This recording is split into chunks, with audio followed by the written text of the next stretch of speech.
Beralih ke Bumi Kenyalang, Kerajaan Sarawak masih pertimbang sama ada beri cuti umum pada Jumaat. Perinciannya bersama Vanessa Mering. Silakan, Vi.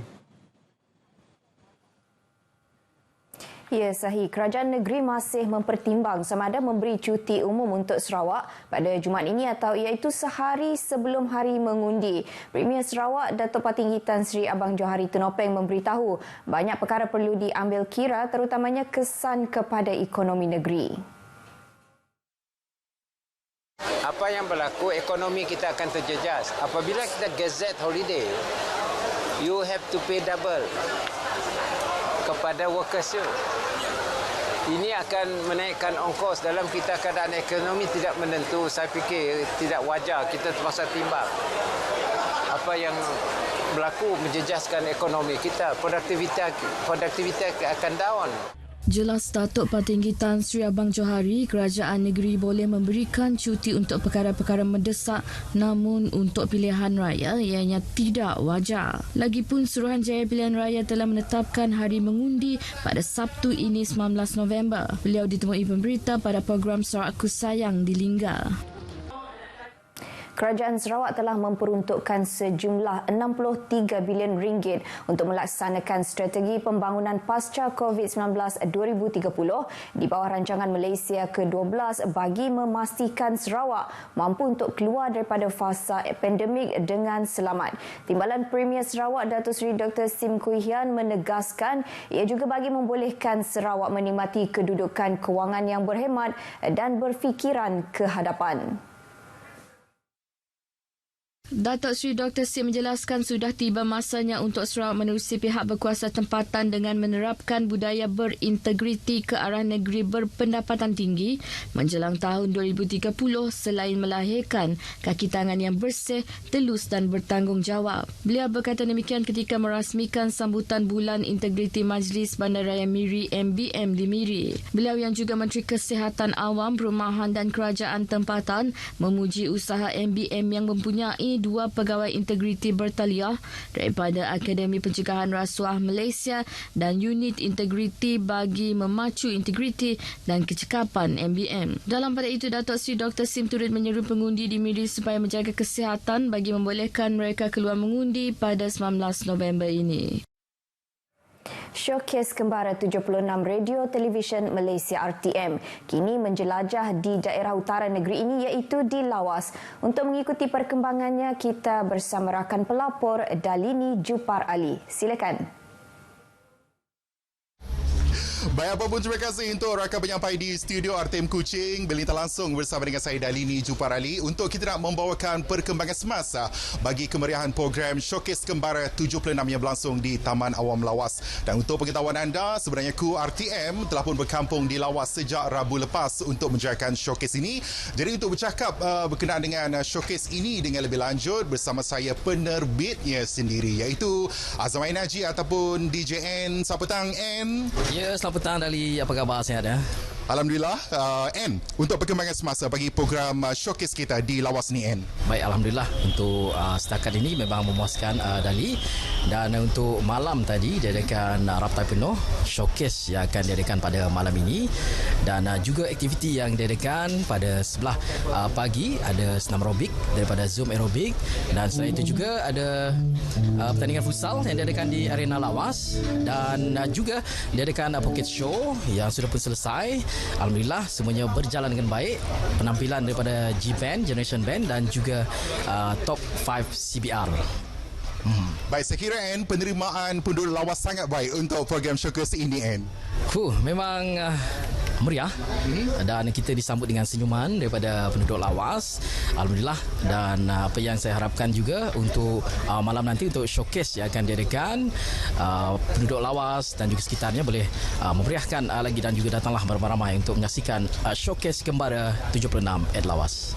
Baik, terima kasih diucapkan kepada Azmain Haji ataupun DJ N.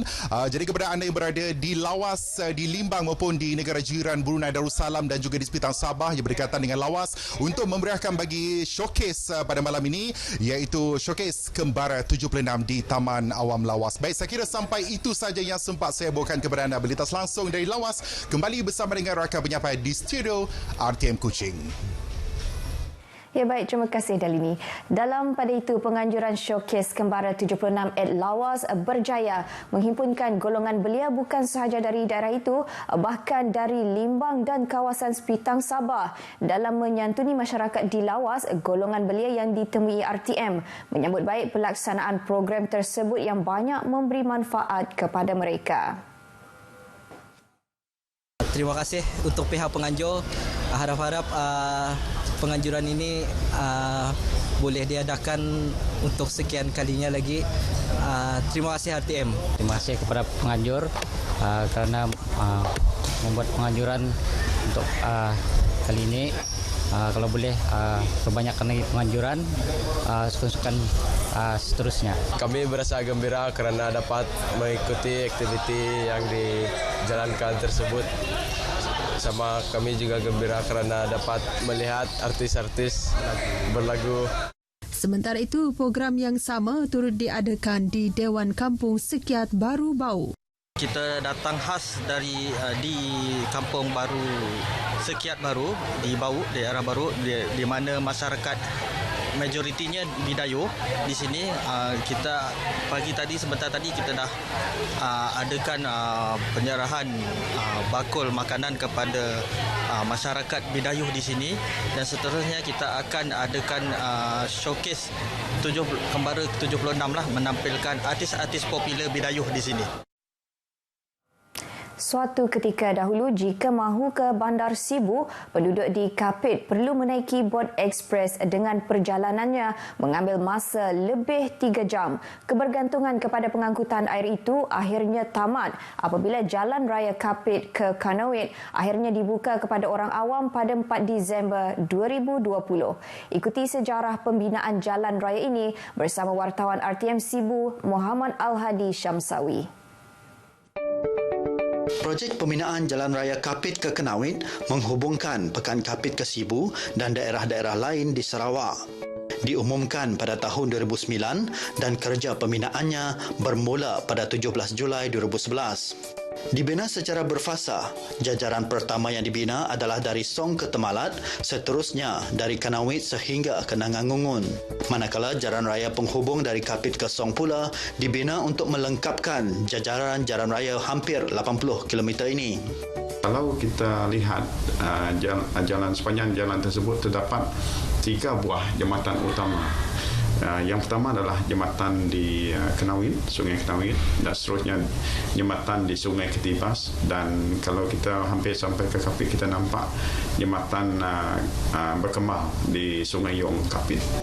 Projek bernilai lebih 800 juta ringgit ini walaupun sudah boleh digunakan tetapi ia belum siap sepenuhnya.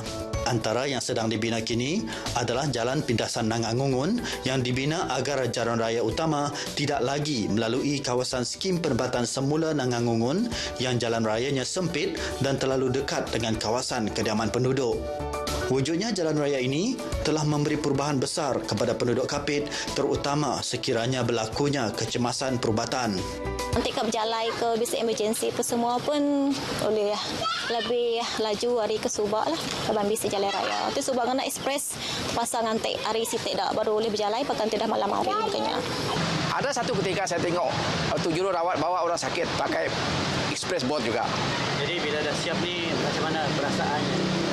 Ya jauh lebih selesa. Ambulan boleh hantar orang terus ke Hospital Sibu jika perlu.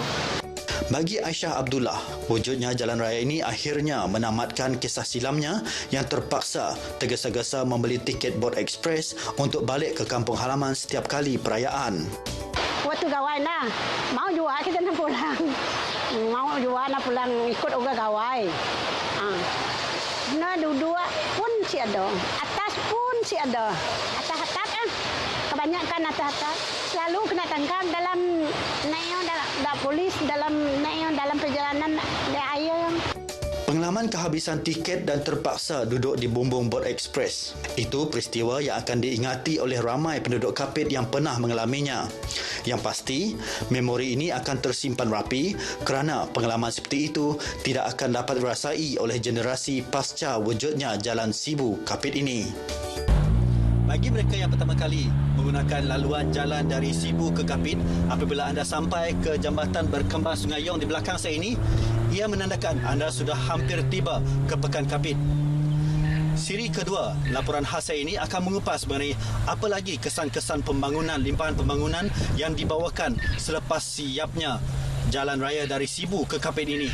Saya Al-Hadi Syamsawi yang sahih di RTM, #MyPRU15. Laporan itu tadi mengakhiri berita dari Sarawak. Kita kembali bersama Sahih di Angkasa Puri. Silakan. Terima kasih, Vi.